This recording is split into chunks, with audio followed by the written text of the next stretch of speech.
بسم اللہ الرحمن الرحیم۔ سوشل میڈیا پر لوگ اپنے پیغامات ویڈیوز کے ذریعے دیتے ہیں، تصاویر کے ذریعے دیتے ہیں۔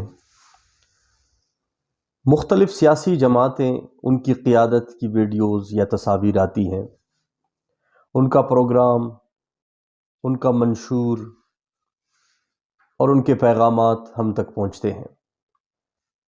لیکن کچھ لوگ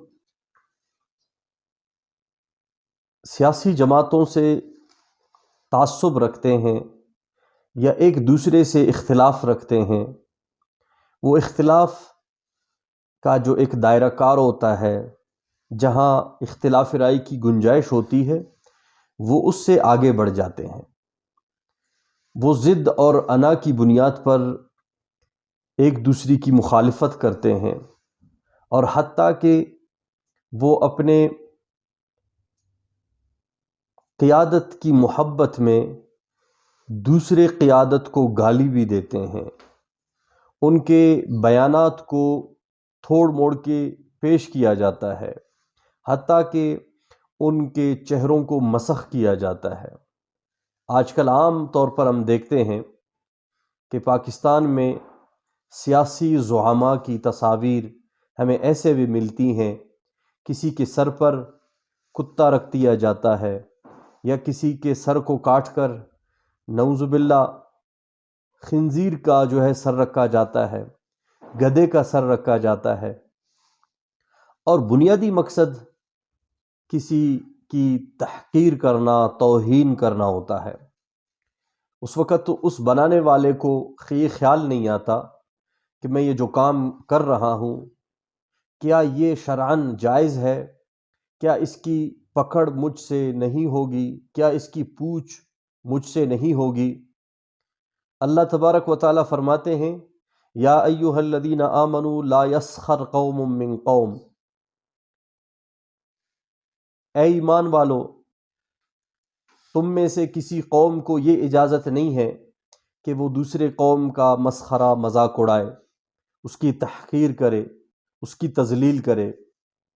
تو آج کل اگر کسی کی تصویر کو مسخ کیا جائے یا اس کی ویڈیو کو ایڈٹ کر کے اس میں کوئی اور مواد شامل کیا جائے، اس کی آواز کو تبدیل کیا جائے، جو کہ آج کل جدید مشینری میں اور جدید ایپلیکیشنز جو آئے ہیں بہت آسانی سے کیا جا رہا ہے، تو یہ انتہائی نازیبا حرکت ہے۔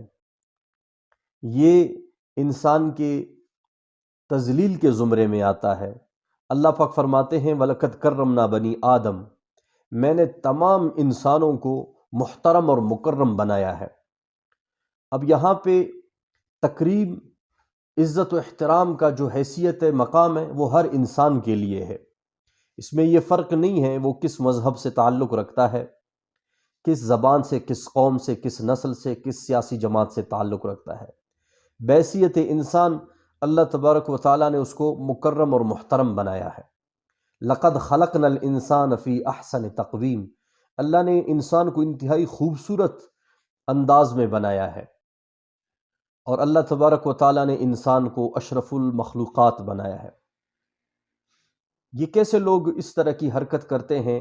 ایک اشرف المخلوقات سے تعلق رکھنے والے فرد کو آپ اس کا کوئی عضو چینج کریں، آپ اس کی آواز کو تبدیل کریں، آپ اس کے آس پاس ارد گرد جو ماحول ہے اس کو تبدیل کر کے آپ ایک غلط پیغام دے دیں۔ تو ہمیں چاہیے کہ ہم سیاسی اختلاف کسی سے رکھیں، یا کسی سے نظریاتی اختلاف رکھیں، یا کسی کے رائے سے اختلاف رکھیں، تو اس کے حدود ہونی چاہیے، اس کے دائرہ کار ہونا چاہیے۔ یہ تنقید ہو یا اختلاف ہو، اس کا ایک حد ہے۔ ہم اس حد کو جب کراس کرتے ہیں تو یہ انسان کی تذلیل اور وہاں پہ اس کو توہین کا مرحلہ شروع ہوتا ہے۔ تو بحیثیت انسان، بحیثیت مسلمان، ہمیں یہ حق نہیں ہے کہ ہم کسی انسان کا مسخرہ اور مذاق اڑائیں یا اس کی تذلیل اور توہین کریں۔ دعا ہے کہ اللہ پاک ہمیں اس حوالے سے سمجھ عطا فرمائے، تاکہ ہم ایک دوسرے کا عزت اور احترام کرے۔